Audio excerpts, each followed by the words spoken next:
right, let's check back in with our meteorologist, Amber Lee, joining us now with your next weather forecast. Amber, would you do that? No, I don't think so.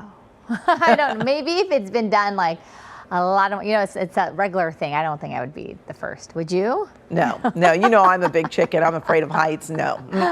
All right, but I'm going to stick to the ground so I can help forecast for you, because this is what we're dealing with right now with our next weather forecast, especially with the wildfires still kind of going on here in Southern California. I want to show you the smoke plumes because our red flag warning has expired, meaning our humidity levels are slowly starting to recover after being so dry, which made it favorable for these fires to continue to grow. But because we're looking at cooler weather, and you can see how the wind pattern is kind of moving in from the northwest, this is what's going to keep all that smoke blowing toward the southeast portion of the region. So this is where we're seeing that bridge fire. All that smoke is being pushed into areas like the high deserts and also the mountains, and then where the line fire is burning is being pushed into our high desert communities just to the east of us, really settling into the Coachella Valley. And then the airport fire, which is in Orange County, is going to move a little bit more to the south toward areas like San Diego. Otherwise, here's a look at what we're dealing with right now. Things have really cooled down because we saw the return of the sea breeze, and then so now we're looking at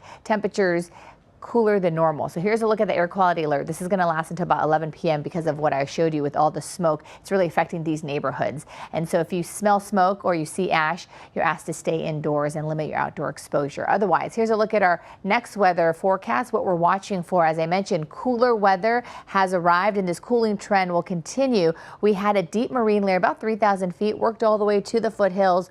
We'll continue to see that deeper marine layer each night and morning now that it is back in our forecast. And then as we head into the start of next week, we cool even more. In fact, we're probably going to see rain for the first time, Amy, in more than 4 months. So this is something that we're going to be monitoring because it should be arriving as we head into the start of next week. But I do want to point out we have just under 45 minutes of this wind advisory that's sitting over the 5 corridor and also the Antelope Valley, as these winds could still gust up to about 60 miles per hour. So this should expire about 11 a.m. But I do want to point out and show you that you can see the gust gets pretty gusty in the Lancaster area later on this afternoon. We'll have some breezes for Ontario and an occasional breeze in the Riverside area.